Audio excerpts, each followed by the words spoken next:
polluted trash. The local member for the Hawkesbury is Robyn Preston. She was elected to the seat in 2019, and its precedent in this seat is the now Premier, Dominic Perrottet.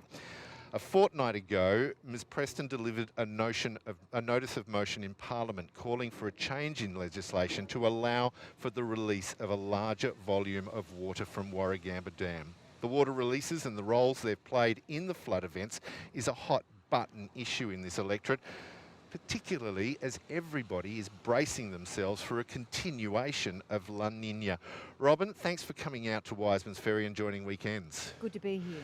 Wow, so many of those stories I want to ask you about, but let's go to the dam first of all. Why do you want to change, and why do you want more water releases from Warragamba Dam?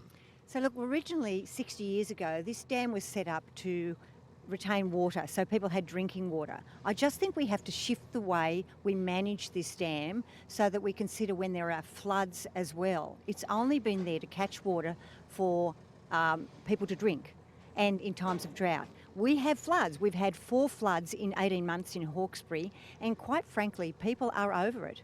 And it's my job to advocate on behalf of everyone in Hawkesbury, and I will do that. I have not had one person in Hawkesbury who said, don't do what you're doing, Robyn. We've got to lower the water in the levels now. It's not without precedent. After the 2011 Brisbane floods, the Wivenhoe was moved to a water mitigation dam. And look, at the moment it sits at around 98% constantly, and every day I have people getting in touch with me who are watching that water level, worried with the future threat of rain in September and how we're going to prevent people from flooding again. It's not a magic silver bullet, but we need to do everything we can to protect people in these flood areas. So what level of reduction are you seeking in the dam? Well, look, I went to a meeting on last Saturday, and Professor Khan was there. I know you've talked to him, and he had some really great suggestions. I'm not a hydrologist or an engineer, but I rely on people who are knowledgeable, and he's looking at lowering it by 12 metres. That's the actual height of the gate, and that's the recommendation. Now, even if that only saves 500 homes from going under, that's 500 people we have to look after and their properties. And I think as a government, we have to do that. But pardon me for saying government and bureaucracy aren't known for moving at the fastest of speeds. The locals round here are looking at another deluge September. And that's the message I'm getting back out to the Premier, to the ministers who have the responsibility to change this legislation. And I'm not alone. I have other members of Parliament who've experienced this as well. You've got Riverstone, Mulgoa, Penrith, and I think Prue Carr's area in Londonderry. We've all been impacted, and all those folk are asking for protection and whether the government can do that faster. And who else is supporting you, particularly the Water Minister, Kevin Anderson? What's his position? Well, I'm having a conversation with him going forward because, and hopefully this week, because that's my convincing person. That's the challenge I have. Do you feel you've got the traction there? I'm known like a dog with a bone, and I won't give up. My community expect me to advocate for them, and that's what I'm going to do. But surely the Water Minister, Kevin Anderson, would know that if anything can be learnt from the last federal election, a safe seat can't be taken for granted. Never. This seat's never a safe seat. No seat is safe, and I just think you have to listen to the community and answer for them. I have so many people that are anxious. They're waiting to see whether this notice of motion will carry forward. So, look, we'll have to look at legal advice, changing the legislation, managing that as a mitigation and a catchment dam. And I don't know if that's easy, but I want to communicate back to my community how we can do that. We're on ABC Radio Sydney. We're on the Wisemans Ferry, and with us we're joined by the minister, local minister for the area, Robyn Preston.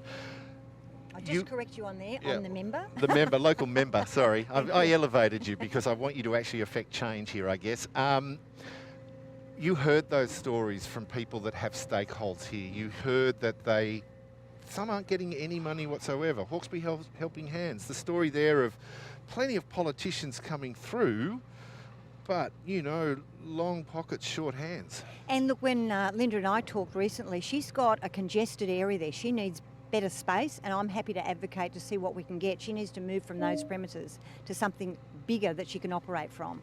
What about Del Rio? What about the paddle steamer? What can government do to help those people? Well, just recently, Ian and I have talked, and myself and the federal member have advocated for some support for him financially so that he can get off and running. He hasn't been able to get back to Windsor because we've got a lot of sand that is preventing him from moving about in the river. So, you know, people like that they fall through the cracks for a reason that he talked to you about, but there must be other opportunities to help him and keep him afloat, because he's a great tourist attraction. Everyone knows about the paddle wheel.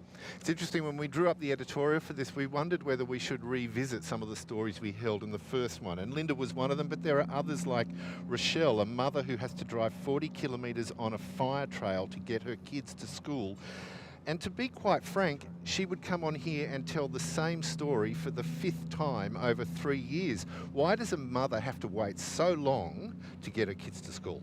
Look, I agree, it's unacceptable. River Road and Greens Road on that side of Lower Portland there, that's collapsed, but every time we start to repair it, the floods have come back in and trashed it again.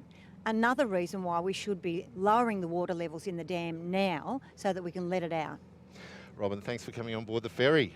Thank you so much for having me. Great to have you. On ABC Radio Sydney, this is The Weekend Show. We have just docked on the northern